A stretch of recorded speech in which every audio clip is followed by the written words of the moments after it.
24వ అధ్యాయం ప్రారంభములో అబ్రహాము బహుకాలము గడిచిన వృద్ధుడై ఉంటాడు. ఆ సమయంలో తన దాసుని పిలిపించి తన కుమారునికి పెళ్లి చేయాలని ఆలోచన కలిగి తన సొంత ఊరికి పంపించినప్పుడు ఆయన వెళ్ళాడు. వెళ్ళిన తర్వాత కొన్ని సంఘటనలు జరిగాయి. ఆ తర్వాత ఆయన రిబ్కాని కనుగొన్నాడు. రిబ్కా ఇంటికి వెళ్ళాడు. రిబ్కా ఇంటిలో మాట్లాడాడు. ఇవన్నీ జరిగిన తర్వాత వారామిని సాగనంపే విషయానికి మనం వచ్చామండి. ఇంతవరకు మనం ధ్యానించాం. ఇప్పుడు ఇంకొంచెం మాటలు ఉన్నాయి.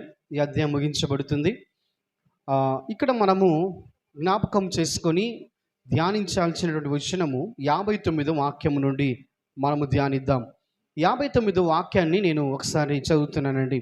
కాబట్టి వారు తమ సహోదరి అయిన రిబ్కాను, ఆమె దాదిని, అబ్రహాము సేవకుని, అతనితో వచ్చిన మనుషులను సాగనంపినప్పుడు, ఇప్పుడు మనం 59వ వాక్యములో ప్రాముఖ్యంగా దానికి ముందు జరిగిన సందర్భాన్ని నేను మీకు చెప్తాను. అప్పుడు ఏం జరిగిందంటేనండి, ఆయన ఎలియాజరు సాయంత్రం కలిశాడు, రాత్రి మాట్లాడాడు. ఉదయం లేవగానే అయ్యా నన్ను నా యజమానికి పంపించండి అన్నాడు. తను వెళ్ళే పైతే ఏం ప్రాబ్లం లేదు, కానీ తనతో పాటు ఆయన రిబ్కాని తీసుకెళ్ళాలి. కాబట్టి వాళ్ళు ఏమంటారంటే, కనీసము ఒక 10 రోజులైనా మా బిడ్డని మా దగ్గర ఉంచితే మాకు బాగుంటుంది అంటారు. కానీ ఆయన అంటాడు, లేదు నేను ఖచ్చితంగా వెళ్ళాలి అని అన్నప్పుడు వారు రిబ్కాని పిలిపించినప్పుడు ఏం జరిగిందంటే, రిబ్కాని అడుగుతారు. అడిగినప్పుడు రిబ్కా నేను వెళ్తానని చెప్తాడు. చెప్పిన వెంటనే కింద మనం ఈ సందర్భాన్ని చూస్తాం. అయితే ఇక్కడ ఒక వాక్యం రాయబడింది. తమ సహోదరి అయిన రిబ్కా అనేటువంటి మాట మనం చూస్తాం. తమ సహోదరి అయిన రిబ్కాను, ఆమె దాదిని వారందరూ కూడా వారు పంపించారు అనేటువంటి మాట మనం గమనిస్తాం. అంటే ఇక్కడ కొంతమంది అనుకునే విషయం ఏంటంటే, తమ సహోదరి అంటే వారి ఎవరైతే ఉన్నారో రిబ్కాకు సంబంధించినటువంటి సహోదరులు అంటే చిన్నమ్మ, పెద్దమ్మ, ఇలాగా బంధువులు ఎవరైతే ఉంటారో వాళ్ళు మాత్రమే ఉన్నారు అక్కడ బెతూయేలు లేడు, లేకపోతే రిబ్కా యొక్క తల్లి కనిపించదు. కాబట్టి వాళ్ళు వెంటనే సడన్గా తన కుమార్తెను తీసుకుని వెళ్తాను అడిగినప్పుడు, తన కుమార్తె సరే అన్నప్పుడు తల్లిదండ్రులు కొంచెం బాధకు గురయ్యారు. కాబట్టి అక్కడ వారు లేరు, కానీ తమ సహోదరులుగా ఎవరైతే ఉన్నారో వారు సాగనంపుతున్నారు రిబ్కాని అనేటువంటి ఆలోచన కూడా కొంతమందికి వస్తుంది. బైబిల్ పండితుల్లో కూడా కొంతమంది ఇలాంటి ఆలోచన కూడా ఉంటుంది. అయితే ఇక్కడ ఆ మాటకు హిబ్రూ భాషలో అర్థాన్ని నేను చెప్తానండి. ఇక్కడ అర్థం ఏంటనంటే, కాబట్టి వారు తమ సహోదరైన రిబ్కాను అంటే అర్థం ఏంటనంటే, స్త్రీ యొక్క బంధువులు లేకపోతే రిబ్కా యొక్క బంధువర్గము అనేటువంటి మాట మనం అక్కడ అర్థం చేసుకోవాలి. కాబట్టి ఇక్కడ ఏం జరిగిందంటేనండి, రిబ్కా యొక్క బంధువర్గము రిబ్కాను అలాగే మిగిలినటువంటి తక్కిన వారిని కూడా వారు సాగనంపుతున్నారు సంతోషంతోనే అనే విషయాన్ని అర్థం చేసుకోవాలి. కాబట్టి రిబ్కా యొక్క తల్లిదండ్రులు ఎవరైతే ఉన్నారో వారు కూడా ఇందులో ఒక భాగమే. అందుకని ఆ వర్డ్ మనం అర్థం చేసుకోవాలి. వారు ఇష్టపూర్వకంగానే పంపిస్తున్నారు. కానీ ఇక్కడ ఈ లేఖనం రాసేటప్పుడు మోషే ఎలా రాశాడంటే, ఆమె యొక్క సహోదరి అని రాసిన మాట అర్థం ఏంటంటే, రిబ్కా యొక్క బంధువర్గం అంతా కలిసి ఆమెను సాగనంపుతున్నారు అని మనం అర్థం చేసుకోవాలి. అక్కడ ఇంకొక మాట మనం గమనిస్తామండి. ఎవరెవరు వెళ్ళారు రిబ్కాతో పాటు అని అంటే, రిబ్కా యొక్క దాది అని మనం చూసాం. ఇప్పుడు దాది అన్న మాటకు అసలు అర్థం ఏంటి, దీన్ని మనం కొంచెం అర్థం చేసుకుందామండి. రిబ్కాకి ఒక దాది ఉంది. దాది అని అంటే దాని యొక్క పరిపూర్ణమైనటువంటి భావము లేకపోతే దాది చేసే పని ఏంటంటేనండి, చిన్నప్పటి నుంచి రిబ్కాకు పాలిచ్చి పెంచి పెద్ద చేసినటువంటి ఆమెను దాది అని పిలుస్తారు. ఇప్పుడు ఆమె పేరు వచ్చి దెబోరా. ఆమె పేరు దెబోరా. ఒకసారి ఈ మాట మనం అర్థం చేసుకుందాం. ఆదికాండం 35వ అధ్యాయము 8వ వాక్యాన్ని చూస్తే అక్కడ ఆ మాట మనకు కనిపిస్తుందండి. 35:8. రిబ్కా దాది అయిన దెబోరా చనిపోయి బేతేలునకు దిగి ఉన్న సింధూరు వృక్షము కింద పాతి పెట్టబడెను. ఇప్పుడు రిబ్కాకి ఒక దాది ఉంది, ఆమె పేరు దెబోరా. ఈ దాది చేసేటువంటి పని ఏంటనంటే, చిన్నప్పటి నుంచి ఆమె పాలిచ్చి పెంచి వ్యక్తిగతంగా అన్ని విషయాల్లో రిబ్కాను బాగా చూసుకునేటువంటి స్త్రీ, ఆమె పేరు దెబోరా. ఆమెను వారు పంపించారు. ఇప్పుడు ఈ దాది అనే విషయంలో మనం ఎలాగా దీన్ని మనము అర్థం చేసుకొని ఎలాగ చెప్పామని అంటేనండి, నిర్గమాకాండం 2వ అధ్యాయం 7వ వాక్యాన్ని ఒకసారి చూద్దాం. నిర్గమాకాండం 2వ అధ్యాయము 7వ వాక్యాన్ని మనం గమనిద్దాం ఒకసారి. నిర్గమ 2వ అధ్యాయం 7వ వాక్యం. అప్పుడు వాని అక్క ఫరో కుమార్తెతో, నీ కొరకు ఈ పిల్లవాని పెంచుటకు నేను వెళ్ళి హెబ్రీ స్త్రీలలో ఒక దాదిని పిలుచుకొని వస్తున్నా అనేను. ఇప్పుడు మనకు చాలా క్లారిటీగా అర్థమయ్యే విషయం ఏంటంటే, దాది అని అంటే పెంపుడు తల్లి అని మనం అర్థం చేసుకోవాలి. ఆమె కనకపోయినప్పటికీ కూడా బిడ్డలను పెంచే విషయంలో దాది చాలా ప్రాముఖ్యమైనటువంటి పాత్రను ఆమె పోషిస్తున్నట్టుగా మనం గమనించాలి. కాబట్టి రిబ్కాను గురించి మనము ధ్యానిస్తున్నప్పుడు రిబ్కాకి ఒక దాది ఉంది అని అర్థం చేసుకోవాలండి. అంటే మనకు అనుమానం వస్తుంది, రిబ్కా తల్లి లేదా అంటే లేదు, ఆమె కూడా ఉంది. రిబ్కాకి ఒక తల్లి కూడా ఉంది, కానీ చిన్నప్పటి నుంచి ఆమెను చూసుకోవడానికి ఒక దాదిని అనగా దెబోరా అనేటువంటి ఆ ఆమెను వారు ఏర్పాటు చేశారు. ఇంతకాలం ఆమె పెంచింది. కాబట్టి ఇప్పుడు రిబ్కా తన అత్త ఇంటికి వెళ్తున్నప్పుడు దాది ఆలోచన ఎలాగుంటుంది? దాది చిన్నప్పటి నుంచి పెంచింది కదా, తల్లిదండ్రులు పెంచినప్పుడు బిడ్డలు వెళ్ళేటప్పుడు ఎంత బాధపడతారో దాది కూడా అటువంటి బాధకు గురవుతుంది. కాబట్టి ఆమె అక్కడితో కాదు, ఆమె బతుకున్నంత కాలము కూడా రిబ్కా మీద ఆమెకు ఉన్నటువంటి మక్కువ కానీ బాధ్యత కానివ్వండి, దాన్ని నిర్వర్తించడానికి ఆమె కూడా రిబ్కాతో కలిసి బయలుదేరినట్టుగా మనం అర్థం చేసుకోవాలి. ఇంకా ఎవరు బయలుదేరారు ఆ వచనములు అంటే, రిబ్కా ఆమె దాదియు, అబ్రహాము సేవకుని అతనితో వచ్చిన మనుషులు సాగనంపురి. అంతేకాదండి, 61వ వాక్యం చూస్తే రిబ్కాయు ఆమె పని కత్తెలు కూడా లేచి ఒంటెలెక్కారని మనం గమనిస్తాం. ఆ యొక్క సాగనంపే విషయంలో రిబ్కా దాదైన దెబోరా ఉంది. అంత మాత్రమే కాదు, ఆమె పని కత్తెలు కూడా వచ్చారు. ఎందుకు వచ్చారు? ఇదే మనం ఆలోచన చేద్దాం, కొంచెం అర్థం చేసుకున్నాం. ఎందుకంటే రిబ్కా యొక్క పని కత్తెలు ఎందుకు వచ్చారంటే, రిబ్కా ఇప్పుడు ఒక భార్యగా ఒక వ్యక్తి ఇంటిలో ఉండబోతుంది. కొంచెం కాలం గడిస్తే ఒక తల్లిగా కూడా ఉండబోతుంది. కాబట్టి ఒక భార్యగా, ఒక కోడలుగా, ఒక తల్లిగా ఆమె పాత్ర ఆమె పోషిస్తున్నప్పుడు ఆమెకు సపోర్టుగా అన్ని పనుల్లో ఆమెకు సపోర్ట్ చేయటానికి, సహకరించడానికి పనికత్తెలు ఆమెతో పాటు బయలుదేరారు. కాబట్టి ఈ సందర్భంలో మనం ఏం తెలుసుకోవాలంటే, ఎలియాజరు ఓలి అనగా కట్నాన్ని ఇచ్చాడు. మనం ముందుగా చూసాం. అది వారి తల్లికి సహోదరుడికి ఇచ్చాడు కట్నాన్ని, లేదా సహోదరి ఉంటే ఆమె కూడా ఇచ్చిండేవాడు. కానీ రిటర్న్ వచ్చేటప్పటికల్లా దెబోరాని అలాగే కొన్ని పనికత్తెలను రిబ్కాకు వారి తల్లిదండ్రులు ఇచ్చి పంపించారు. అది కూడా కట్నంగా. వస్తూ వస్తూ కొంతమంది పనులు తెచ్చుకుంది. ఇక ఏ పనైనా కూడా ఆమెకు వారు చేసి పెట్టాలి. దాది అయితే ఏం చేస్తుందండి, రిబ్కా ఒకవేళ ప్రెగ్నెంట్ అయినా ఇంకేం జరిగినా ఆమెకు అన్ని విషయాలు దగ్గరుండి ఆమె చూసుకుంటుంది. కాబట్టి వస్తూ వస్తూ ఆమె కొన్ని తీసుకొని వచ్చినట్లుగా కూడా ఈ వాక్యంలో మనం అర్థం చేసుకోవాలి. ఇప్పుడు 60 వచనంకి వద్దాం. వారు రిబ్కాతో, మా సహోదరి, నీవు వేల వేలకు తల్లివగుదువుగాక, నీ సంతతి వారు తమ పగవారి గమినిని స్వాధీనపరుచుకుందురుగాక అని ఆమెను దీవించును.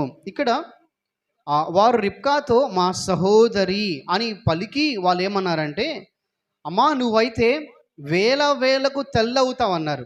అంత మాత్రమే గాక నీ బిడ్డలు, నీ సంతానము పగవారి గవిని స్వాధీనపరుచుకుంటారు అనేటువంటి మాట ఆమె చెప్తున్నారు. అంటే ఈ వాక్యంలో మనం ఏం అర్థం చేసుకోవాలంటేనండి, నీవు వేల వేలకు తల్లి వగుదువు అంటే రిబ్కాకు వేల వేల మంది పిల్లలు పుట్టాలి అనేటువంటి ఉద్దేశం అయితే దీని భావం కాదు. దీని భావం ఏంటంటే ఆమె వారసులు విస్తరించి వేల వేల మంది అవ్వాలనేటువంటి ఆశీర్వాదం వారు ఇచ్చారు. అంటే ఒక స్త్రీ వేల వేల మంది పిల్లలను కనలేదు కదా. కాబట్టి వాళ్ళ అన్న మాటకు ఉద్దేశం ఏంటంటే, అమ్మా రేపు నీ వారసులు వేల వేల మంది అవ్వాలి, అంటే అంతగా నువ్వు విస్తరించబడాలి అనేటువంటి దీవెన, ఆశీర్వాదాన్ని మొదటగా ఇచ్చారు. రెండవ దీవెన ఏంటంటే నీ సంతానము అనగా నీ బిడ్డలు ఎవరైతే ఉన్నారో వారు యుద్ధము చేసినప్పుడు విజయాన్ని సాధించాలి. అంత మాత్రమే కాదు, వారి పగవారి యొక్క గవినిని వారు స్వాధీనపరచుకోవాలి. ఈ రెండు ఆశీర్వాదాలు ఆమెతో ఉన్నటువంటి కుటుంబ సభ్యులు పలికినటువంటి మాటలు. మరి ఈ మాటలు ఎందుకు పలికారు? ఎందుకు పలికారు? ఇప్పుడు మీరు గమనించాలి, ఎవరినైనా మనము వివాహముకు వచ్చిన తర్వాత వారిని ఆశీర్వదిస్తాం. ఎలాగ ఆశీర్వదిస్తామంటే పిల్లా పాపలతో కలకాలము మీరు వర్ధిల్లాలి అంటాం. కానీ ఇక్కడ రెండు విషయాలు మనం చూస్తున్నాం. నీ సంతానం వేల వేల మంది అవ్వాలి. రెండవ మాట, నీ బిడ్డలు స్వాధీనం చేసుకోవాలి శత్రువు గవినిని. మరి ఈ ఆశీర్వాదానికి వారి హృదయములో ఎవరు పలికించుంటారు అని అంటే దేవాది దేవుడే. దేవుడు వారి ఆశీర్వాదములోంచి మాట పలికిస్తున్నారు. ఎందుకు పలికించారంటేనండి, సేమ్ ఇదే ఆశీర్వాదాన్ని దేవుడు ఒక ఆయనకి ఇచ్చాడు. ఆయన ఎవరంటే అబ్రహాం. అబ్రహాముకి ఇచ్చిన సేమ్ వాగ్దానాన్నే వారు చూస్తారు. ఇది మనం చదువుదాం ఒకసారి. ఆదికాండం 22:17.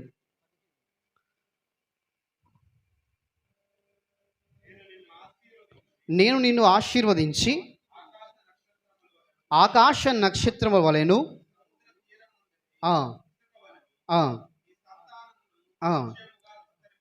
చాలండి. ఇప్పుడు మనం గమనిస్తే, అమ్మా నువ్వు వేల వేల మందికి నువ్వు తల్లవ్వాలన్నారు కదా. ప్రభు అంటున్నారు నక్షత్రాలు వేల వేలు, అలాగే సముద్ర తీర ఇసుక వేల వేలుగా. అంత మాత్రం ఇది మొదటి ఆశీర్వాదం. అయితే రెండవ ఆశీర్వాదం కిందనే ఉందండి. ఆ కంటిన్యూస్ చూద్దాం. నీ సంతతి వారు తమ శత్రువుల గవిని స్వాధీనపరచుకుందురు. చాలు. ఇప్పుడు ఇలా మనం చెప్పుకుంటే ఇదేదో అనుకోకుండా జరిగినటువంటి సందర్భం కాదు. దేవుడు తన చిత్త ప్రకారంగా, తన ఉద్దేశ ప్రకారముగా వారి నోట నుంచి కూడా ఆ దీవెననే రిబ్కాకు దేవుడు ఇవ్వటాన్ని మనం గమనిస్తున్నాం. కాబట్టి ఈ సందర్భంలో మనం ఏం అర్థం చేసుకోవాలంటేనండి, దేవుని చిత్త ప్రకారంగా ఏదైనా జరుగుతుందనంటే అది ఖచ్చితంగా దేవుని వాగ్దానానికి అనుసంధానంగానే అన్ని పనులు మనకు జరుగుతాయి.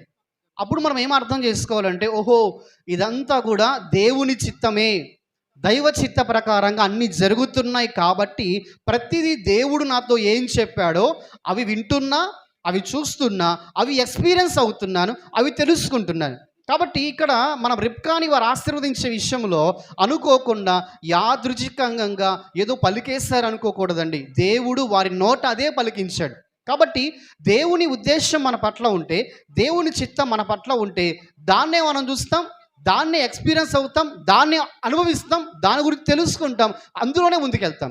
కాబట్టి రిబ్కా విషయంలో అబ్రహాముని ఎలా దేవుడు దీవించాడో సేమ్ అదే ఆశీర్వాదం వారెవరు వినలేదు, వారెవరు చూడలేదు. కానీ అదే ఆశీర్వాదాన్ని రిబ్కా కూడా ఇస్తారు. ఎందుకనంటే అబ్రహాముకి ఇచ్చిన ఆశీర్వాదం కంటిన్యూషన్లో రిబ్కా ఉంది.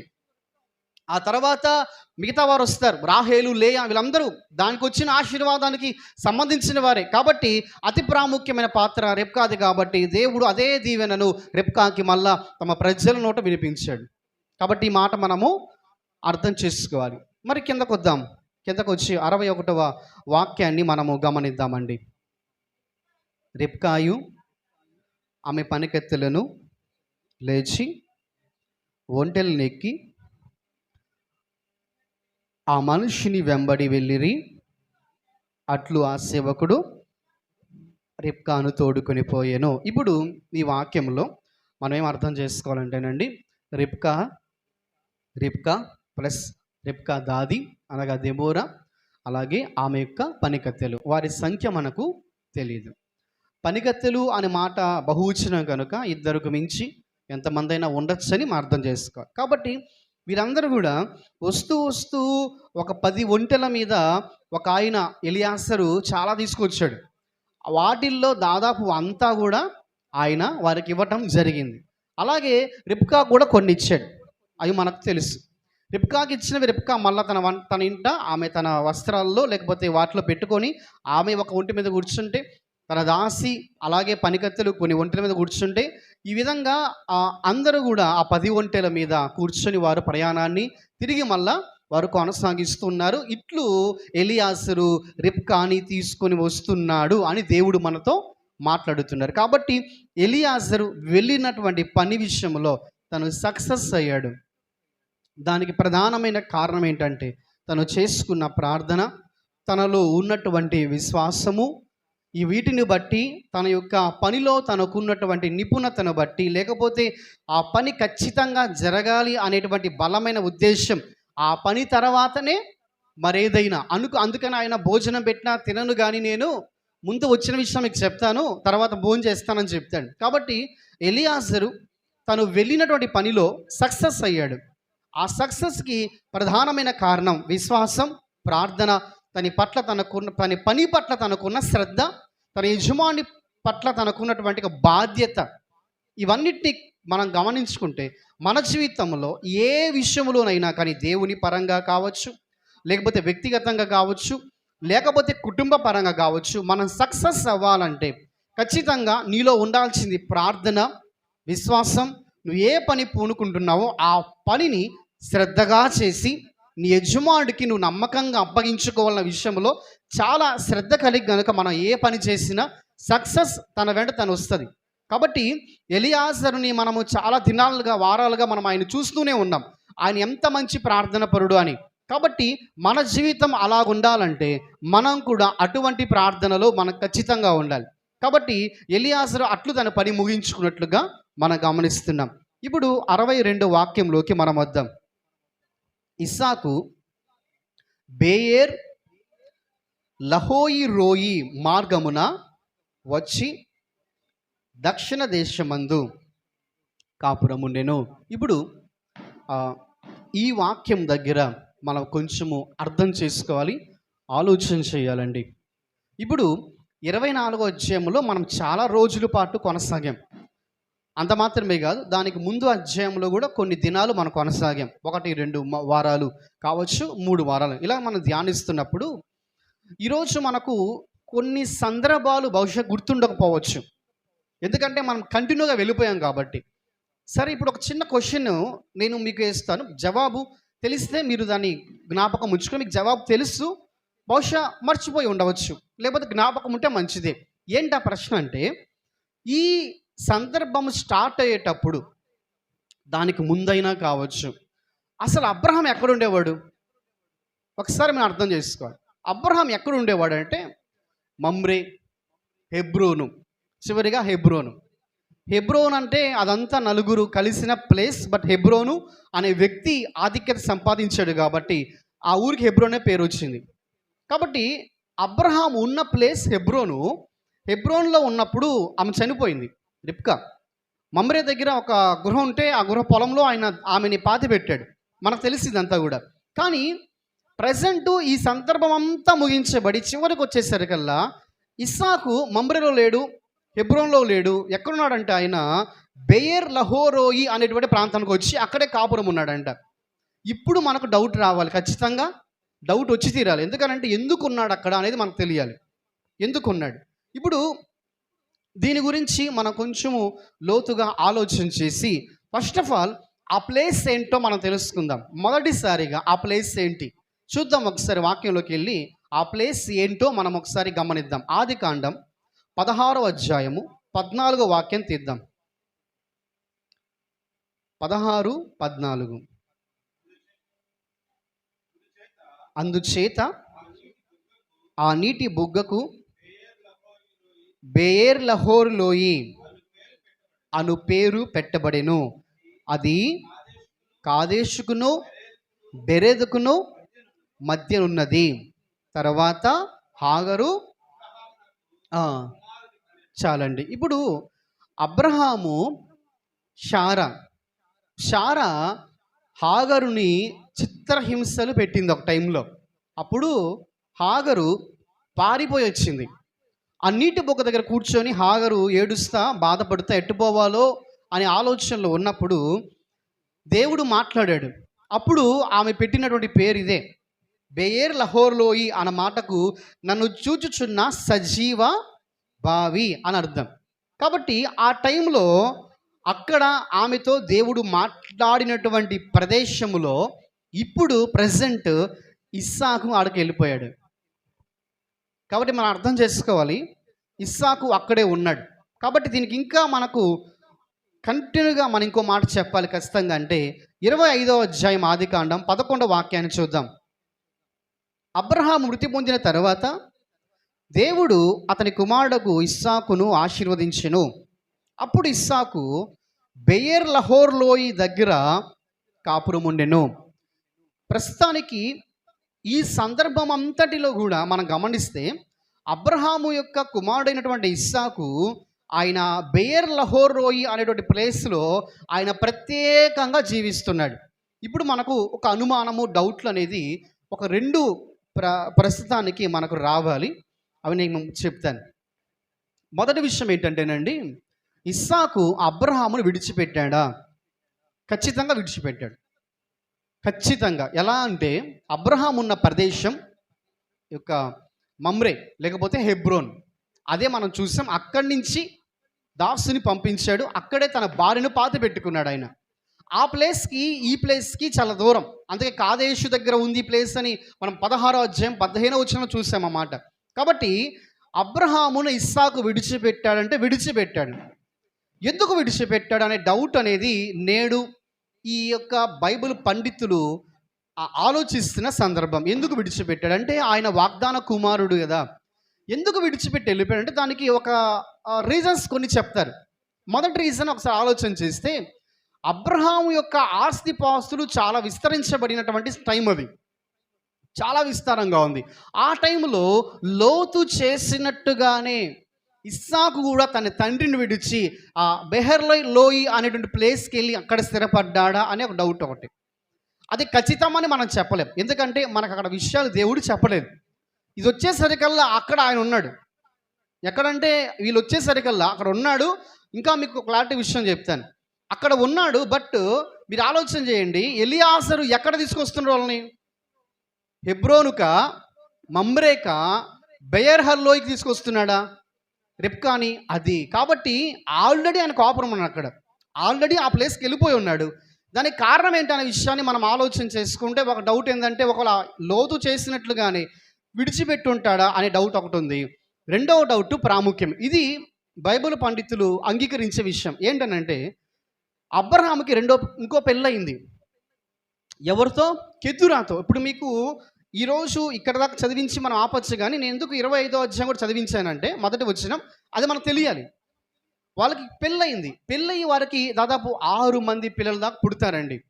కాబట్టి ఈ సిచ్యువేషన్లో అబ్రహాముని అంటే మనం కూడా కొంతమంది తట్టుకోలేరు, చూడలేరు అలాంటి సందర్భాలు కూడా. కాబట్టి అబ్రహాము ఆమెతో వరుసగా పిల్లల కంటం, వారు చిన్న పిల్లలుగా ఎదుగుతూ ఇస్సాకు ముందు వారు పెరగటము, ఇవన్నీ కూడా ఇస్సాకు ఒకవేళ చూడలేకపోయి ఉండొచ్చు.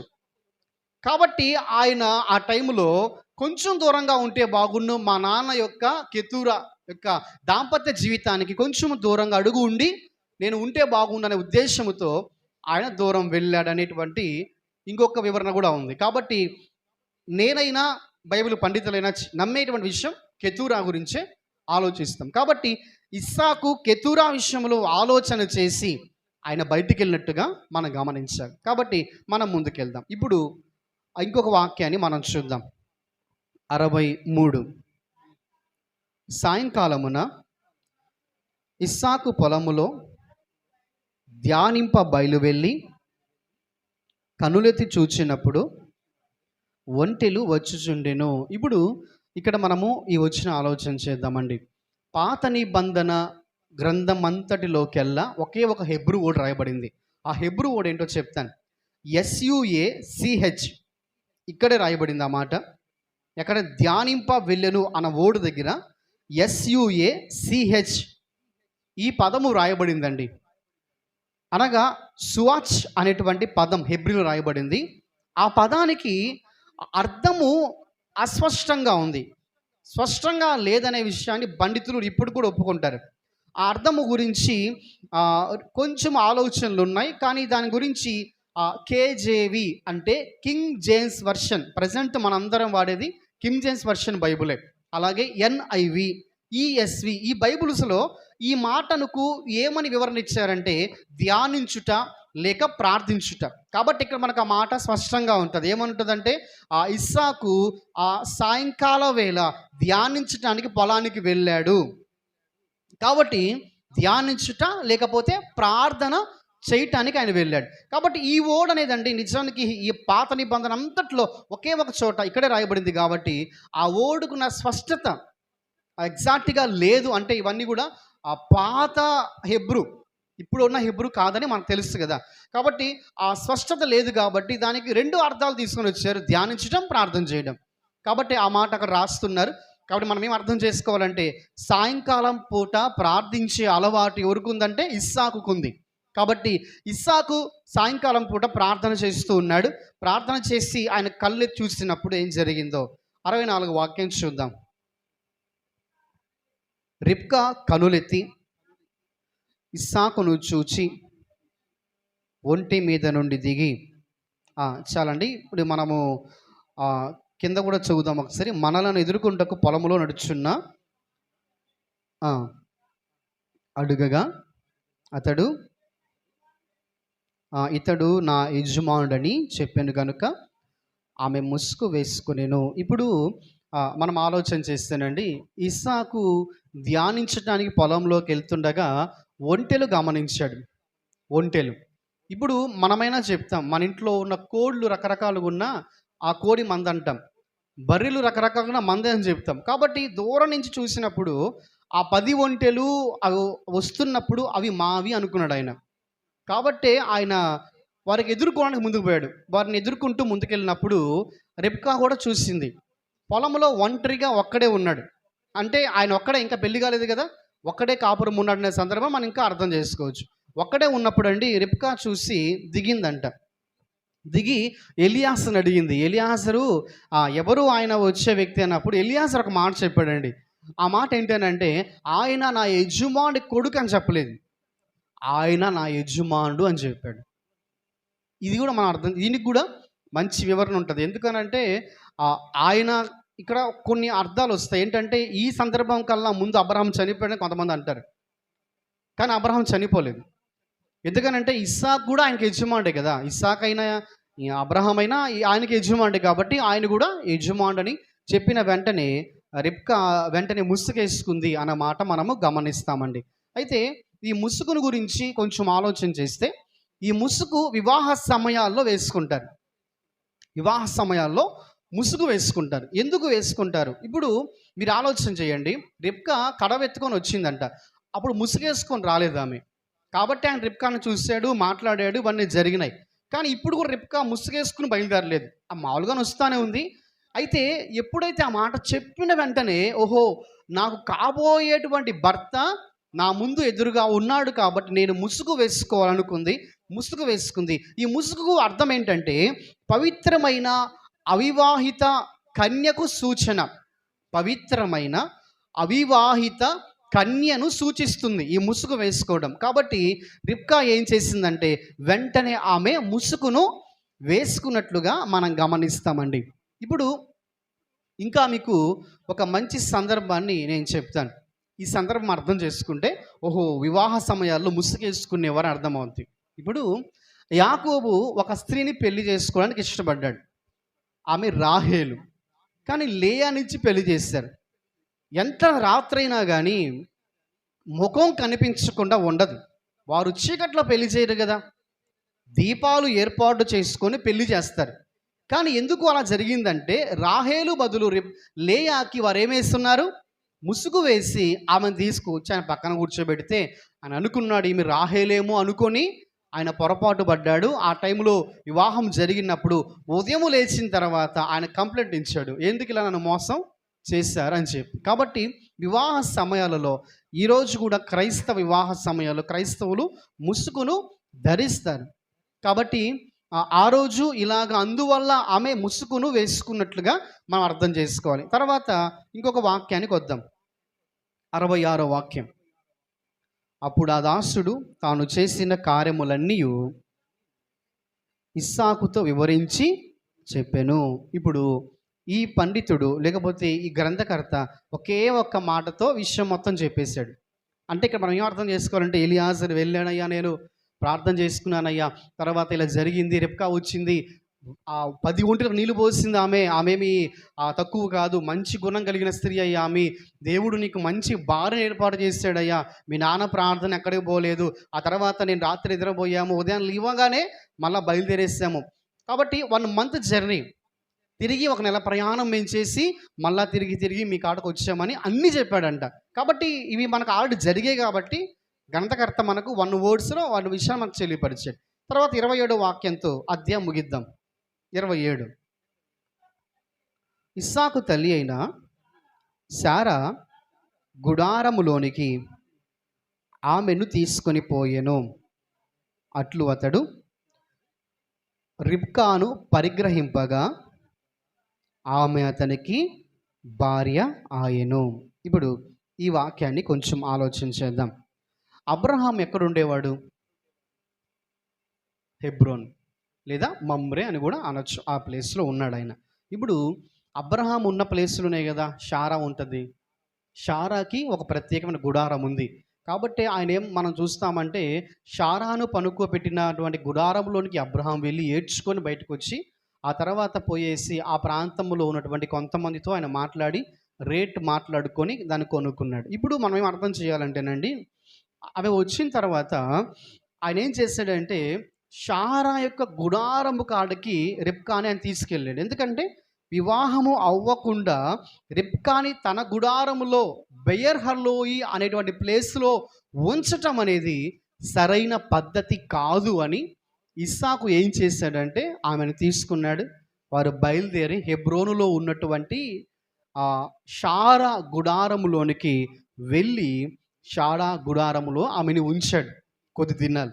ఆమెతో పాటు ఎవరున్నారు? దెబోరా ఆమె వెంటనే ఉంటుంది, ఆమె పక్కనే ఉంటుంది. ఆమెకి చాలా ప్రాముఖ్యం. దెబోరా, అలాగే రిబ్కా, తర్వాత మిగిలినటువంటి తక్కిన వారందరూ కూడా షారా గుడారంలోనే ఉన్నారనే విషయాన్ని మనం అర్థం చేసుకోవాలి.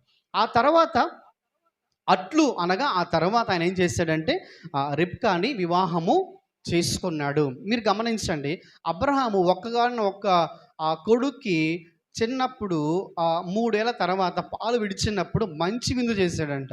ఆ విందుకి ఆ దేశంలో రాజు కూడా ఆశ్చర్యపోయాడని మనము స్టడీలో విన్నాం. కాబట్టి ఇప్పుడు పెళ్ళి ఎలా చేస్తుంటాడు? మరి ఈ వాక్యం ఎలా మనం అర్థం చేసుకుంటామంటే, ఆమెను రాగానే ఆమెను చేపట్టుకొని ఆ రిబ్కా గుడారంలోకి తీసుకెళ్ళిపోయి వివాహం చేసుకుని అనుకుంటాం. కానీ పెళ్ళి అనేది చాలా ఘనంగానే జరిగే విషయం కాబట్టి అది అందులో వారు వాగ్దాన కుమారుడు ఇస్సాకు. కాబట్టి అబ్రహాము ఎంత వైభవంగా చేస్తుంటాడు. అందుకనే ఎలియాజరు చెప్తాడు, ఏమని చెప్తాడంటే, నా యజమానుడు, ఒక మాటలో చెప్పంటే కోట్ల అధిపతి నా యజమానుడు అని చెప్తాడు. కాబట్టి అంత గొప్ప యజమాని కొడుకు పెళ్లి చేస్తే ఎలా ఉంటుంది? మన ముఖేష్ అంబానీ కూతురికి కొడుకు చేసిన దానికన్నా చాలా గొప్పగా ఉంటుంది. అంటే మనం చూసాం కాబట్టి చెప్తున్నాం టీవీల్లో. అంతకన్నా ఘనంగా వివాహము జరిగి ఉండాలి. అయితే ఇక్కడ మనం కొంచెము ఆలోచన చేద్దాం. ఏంటి ఆలోచన చేద్దాం అంటేనండి, ఈ వాక్యము జరిగే సమయానికి, ఈ సందర్భం జరిగే సమయానికి షారా చనిపోయి 3 సంవత్సరాలు గడిచింది. షారా చనిపోయి 3 ఏళ్ళు గడిచింది. అబ్రహాము తన దాసునికి చెప్పినప్పుడు 1 మంత్ పోయాడు, 1 డే 2 డేస్ ఉన్నాడు అక్కడ, 1 మంత్ మళ్ళీ తిరిగి వచ్చి 2 మంత్స్ అంతే. అయితే అప్పటికి షారా చనిపోయి 3 సంవత్సరాలు గడిచిపోయింది. ఇది మనకు ఎలా అర్థమవుద్దో మనం అర్థం చేసుకుందాం. ఇది మనకు ఇక్కడ చదివితే మనకు అర్థం కాదు. అందుకనే కింద ఓడి ఉంటుంది, ఏముంటుందంటే, అతడు ఆమెను ప్రేమించాడు. అతడు అప్పుడు ఇస్సాకు తన తల్లి విషయమై దుఃఖ నివారణ పొందాడు. మనం ఏమనుకుంటామంటే, తల్లి చనిపోయినటువంటి వెంటనే పెళ్లి జరిగింది అనుకుంటాం. కానీ తల్లి చనిపోయి 3 ఏళ్ళు గడిచింది. అంటే ఎలా అర్థం చేసుకోవాలంటే, 2.5 సంవత్సరం పాటు అలాగే ఆయన దుఃఖిస్తూ ఉన్నప్పుడు అబ్రహాం అనుకున్నాడు, నా కొడుక్కి పెళ్లి చేస్తే ఈ దుఃఖము నుంచి నివారణ కలుగుతుంది అనుకొని ఆయన 2.5 సంవత్సరం అయిన తర్వాత పెళ్లి చేయడానికి ఎలియాజర్ని పంపించినట్లుగా మనం గమనించాలి. ఇప్పుడు మనము కొన్ని లెక్కలు వేసుకుందాం. ఈ లెక్కలతో మనకు క్లారిటీ వస్తుంది. అప్పటికి షారా చనిపోయి ఎంతకాలం అయిందో ఇది మనకు తెలియాలి. చూద్దాం ఒకసారి. షారాకు ఇస్సాకు పుట్టినప్పుడు 90 సంవత్సరాలు. ఇది మనకు తెలిసిన వాక్యమే. ఆదికాండం 17:17లో ఉంటుంది. కాబట్టి దీన్ని మనం చదవబడలేదు. 90 సంవత్సరాలు. శారా చనిపోయినప్పుడు వయస్సు 127. అది మనకు 23వ అధ్యాయం మొదటి వచనంలో ఉంటుంది. శారా జీవిత కాలము అనగా శారా బ్రతికిన ఏండ్లు 127. శారా బ్రతికిన సంవత్సరాలు 127వ సంవత్సరం శారా చనిపోయింది. ఇప్పుడు మీరు గమనించండి, 90వ సంవత్సరంలో పుట్టిన ఇస్సాకుకి 127 సంవత్సరంలో శారా ఉన్నప్పుడు ఎంత వయసు ఉండాలి? 37 ఉంటుంది. 27 అంటే 127లో ఆమె చనిపోయింది. దానికి 10 years క్రితం ఎవరు పుట్టారు? ఇస్సాకు పుట్టాడు. కాబట్టి ఇస్సాకు వయసు ఎంత ఉండాలి? 37 ఉండాలి. కాబట్టి ఆమె చనిపోయినప్పుడు వయసు 37. కానీ పెళ్ళినప్పుడు వయసు ఎంత? అది మనం చూస్తే మనకు అర్థమవుతుంది. పెళ్ళినప్పుడు ఆయన వయసు ఎంత అంటే 25వ అధ్యాయము 20 వాక్యం చూద్దాం. 25:20. ఇస్సాకు నివసించు బెతూయేలు కుమార్తెను సహోదరి అయిన పెళ్లి చేసుకున్నప్పుడు 40 సంవత్సరాలు వయసు ఉంది. కాబట్టి ఇప్పుడు మేము అర్థం చేసుకోవాలి, శారా చనిపోయిన 3 సంవత్సరాల తర్వాత ఆయన పెళ్లి చేసుకున్నాడు. కాబట్టి అప్పటికి శారా చనిపోయి 3 సంవత్సరాలు గడిచినప్పటికీ కూడా శారా గుడారాన్ని అబ్రహాము తీసేయలేదంట. కాబట్టి ఆమెను ఎంత ప్రేమించుంటాడు, ఇస్సాకు ఎంత ప్రేమించుంటాడు. ఆమె చనిపోయిన తర్వాత కూడా ఆమె గుడారము తొలగించి వారు పక్కన పెట్టలేదు. కాబట్టి ఈ సందర్భంలో మనం అర్థం చేసుకోవాల్సిన విషయం ఏంటంటే, ఆ తర్వాత 3 years వరకు ఇస్సాకు బాధపడినప్పుడు చివరికి ఏం జరిగిందంటే, రిబ్కాను పెళ్లి చేసుకున్న తర్వాత ఇస్సాకు దుఃఖము నుంచి నివారించబడ్డాడు. సంతోషముతో ఆమెతో ఆయన జీవనాన్ని కొనసాగించాడు. ఇక్కడతో 24వ అధ్యాయం ముగించబడింది. ఇప్పుడు మనం 25వ అధ్యాయము మొదటి వచనాన్ని ఒకసారి నేను చదువుతాను. అబ్రహాము మరల ఒక స్త్రీని వివాహము చేసుకునేను, ఆమె పేరు కెతూరా. ఇక్కడ అబ్రహాము ఎప్పుడు పెళ్లి చేసుకున్నాడు అన్న విషయంలో మనకు బైబిల్లో ఎటువంటి క్లారిటీని కూడా దేవుడు మనకు రాయించలేదు. ఇప్పుడు మనం ఏం అర్థం చేసుకుంటామంటే, ఇస్సాకు పెళ్ళైన తర్వాత జరిగిందేమో అనుకుంటాం. కానీ ఇస్సాకు పెళ్ళైన తర్వాత కాదు. ఇంకా చెప్పాలంటే ఈమె శారా చనిపోయిన తర్వాత కూడా కాదు. శారా బ్రతికుండగానే అబ్రహాము కెతూరాని పెళ్లి చేసుకున్నాడు. దీనికి మనకు క్లారిటీ కావాలి. ఎందుకనంటే, అందుకే ఈ వాక్యం ఎందుకు చదివించానంటే ఒక అవగాహన మనకు వస్తే తర్వాత ఏం జరిగిందో మనకు అర్థమవుతుంది. మనం అనుకుంటాము శారా చనిపోయిన తర్వాత అబ్రహాము పెళ్లి చేసుకున్నాడేమో అనుకుంటాం. కానీ కానే కాదు. అబ్రహాము 3 పెళ్లి చేసుకున్నాడు: శారా, హాగరు, కెతూరా. దీనికి ఒక రీజన్ ఉందండి. ఒక రీజన్ ఉంది కాబట్టి ఆయన పెళ్లి చేసుకోవడానికి దేవుడు అనుమతించాడు. ఇది మనకు అర్థం చేసుకోవాలి. మనము ఏమనుకుంటామంటే ఆయన 3 పెళ్ళిళ్ళు చేసుకున్నాడు అనుకుంటాం. కానీ దానికి ఒక రీజన్ ఖచ్చితంగా 100% ఉంది. అయితే ఈ విషయంలో మనం కొంచెం అవగాహన తెచ్చుకుంటూ ఇంకొంచెం ముందుకెళ్దాం. ఏంటంటే, శారా చనిపోక ముందే అబ్రహాము పెళ్లి చేసుకున్నాడు. కాబట్టి ఈ సందర్భాన్ని ఒకసారి మనం ఆలోచన చేద్దామండి. ఎలా ఆలోచన చేద్దామనంటే, ఇప్పుడు భార్య చనిపోయిన తర్వాత పెళ్లి చేసుకున్నారు అనుకోండి, ఆమెను ఏమైనా పిలుస్తారు? భార్యనే పిలుస్తారుగా. ఒక భార్య చనిపోతే భార్యని పిలుస్తారు. ఇప్పుడు భార్య బ్రతుకుండగానే ఇంకో పెళ్లి చేసుకుంటే బైబిల్లో ఆ రోజుల్లో ఏమని పిలిచేవాళ్ళంటే ఉపపత్ని అని పిలిచేవాళ్ళు. ఆమె భార్యని పిలవరు, ఉపపత్ని అని పిలుస్తారు. కాబట్టి కెతూరా విషయంలో మనకేం చెప్తుంది బైబిల్ చూద్దాం. ఆదికాండం 25:6 వాక్యం చూద్దాం. అబ్రహాము తన ఉపపత్నుల కుమారులకు బహుమానములిచ్చి ఇస్సాకి మొత్తం ఇచ్చాడు. ఇది మనము అర్థం చేసుకోవాలి. ఇప్పుడు ఉపపత్ని అన్న మాట దగ్గర మనం అర్థం చేసుకోవాలంటే, ఆమె రిబ్కా బ్రతికున్నప్పుడే చివరి దశలో ఉన్నప్పుడు, ఆమె చనిపోద్దన్న చివరి దశలో ఉన్నప్పుడు వివాహం చేసుకున్నాడు. ఇదే వాక్యం మనకు మొదటి దినవృత్తాంతాల గ్రంథము 1వ అధ్యాయము 32వ వాక్యంలో మనము దీన్ని గమనిస్తాం. మొదటి దినవృత్తాంతం గ్రంథము 1వ అధ్యాయము 32వ వాక్యాన్ని మనం చూద్దాం. అబ్రహాము యొక్క ఉపపత్ని అయిన కెతూరా. చాలు, ఇప్పుడు మనకు దీని గురించినటువంటి క్లారిటీ అయితే ఒకటి ఉంది. కాబట్టి మనం ఏం అర్థం చేసుకోవాలంటేనండి, ఆ తర్వాత 35 ఏళ్ళు దాదాపుగా అబ్రహాం బతుకుంటాడు. షారా చనిపోయిన తర్వాత అటు ఇటుగా ఒక 35 ఏళ్ళ వరకు ఆయన బ్రతికి ఉంటాడు. అయితే ఈ టైం అంతట్లో కూడా ఏం జరిగిందంటే, షారా బ్రతికి ఉండగానే ఆయన మరొక పెళ్లి చేసుకున్నాడు. ఆమె పేరు కెతూరా. కాబట్టి షారా గుడారము అని మనం ప్రత్యేకంగా కూడా చదువుతాం. అంతేకాదు ఇంకొక వాక్యం కూడా చూద్దాం. యాకోబు యొక్క వివాహంలో ఒక సందర్భాన్ని మనం గమనిద్దాం. యాకోబు ఆదికాండం 35:22లో ఒక వాక్యం మనం చూద్దాం. ఇశ్రాయేలు ఆ దేశంలో నివసిస్తున్నప్పుడు, అనగా యాకోబు నివసిస్తున్నప్పుడు, రూబేను వెళ్ళి తన తండ్రి ఉపపత్ని అయిన బిల్హాతో.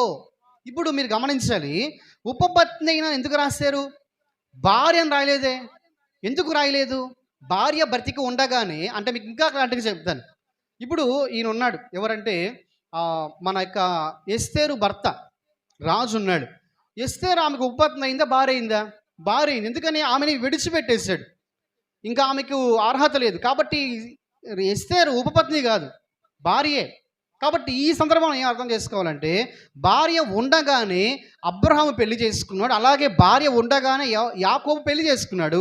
ఆ బిల్హా యాకోబుకు భార్యగా పిలవబడలేదు, ఉపపత్నిగానే పిలువబడింది. కారణం ఏంటంటే, భార్య ఉండగానే ఇంకొక ఆమె ఆయనను ఉంచుకొని పెళ్లి చేస్తున్నాడు. కాబట్టి ఇక్కడ ఉపపత్ని అని పిలువబడింది. అట్లాగే కెతూరా కూడా అబ్రహాం విషయంలో ఉపపత్నిగానే పిలువబడింది. అంటే అర్థం ఏంటంటే, సారా బ్రతికి ఉన్నప్పుడే అబ్రహాము ఆ పని చేసినట్లుగా మనం గమనించాలి. ఇప్పుడు ఒక ముఖ్యమైన వివరణ విని మన వాక్యం ముగించుకుందాం. ఏంటి ముఖ్యమైన వివరణ అంటేనండి, అబ్రహాము 3 పెళ్ళిళ్ళు చేసుకున్నాడు. 3 పెళ్ళిళ్ళు. ఈ 3 పెళ్ళిళ్ళలో ఒక సందర్భాన్ని నేను చెప్తాను. సారా నుంచి ఇశ్రాయేలు జనాంగం వచ్చింది. అంతేకాదు ఇంకొక జాతి కూడా వచ్చింది, ఎదోమీయులు. ఎవరు ఎదోమీయులు?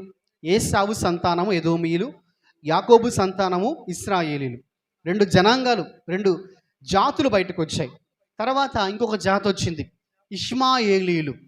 ఇంకొక జాతి బయటకు వచ్చింది. తర్వాత కెతూరాని పెళ్లి చేసుకుంటే 6 జాతులు బయటకు వచ్చాయి, మిథ్యానీయులు. ఇంకా చాలామంది వస్తారు, మనం దాంట్లో చూస్తాం బైబిల్లో. రేపు వచ్చే వారము అవి ధ్యానిస్తాం. అవి మీకు అర్థం అవడానికి ముందుగా నేను ఈ విషయాన్ని చెప్పి ముందుకెళ్తున్నాను. ఇన్ని జాతులు వచ్చాయండి. కాబట్టి దేవుని యొక్క ఉద్దేశం ఏంటి అబ్రహాం పట్ల? ఒకసారి దీన్ని మనం అర్థం చేసుకోవాలి. ఎందుకనంటే, అబ్రహాము 3 పెళ్ళిళ్ళు చేసుకోవటానికి దేవుడు అనుమతినిచ్చాడని మనం అర్థం చేసుకోవాలి. మొదటి విషయంలో, షారా తన సొంతగా ఒక స్త్రీని తీసుకొచ్చి పెళ్లి చేయించింది. ఆ తర్వాత దేవుడు ఉద్దేశపూర్వకంగా ఉన్నప్పుడు కెతూరాని పెళ్లి చేసుకొని, కెతూరా ద్వారా 6 మంది పిల్లలను కంటే 6 మంది పిల్లల్లో నుంచి ఒక విస్తారమైన జాతులు పుట్టుకొచ్చాయి. ఎందుకు జరిగిందనంటే, ఒక వాక్యం మనకు జవాబునిస్తుంది. ఆదికాండం 17వ అధ్యాయం. ఆదికాండం 17వ అధ్యాయము 4-5 వాక్యాలు చూద్దాం.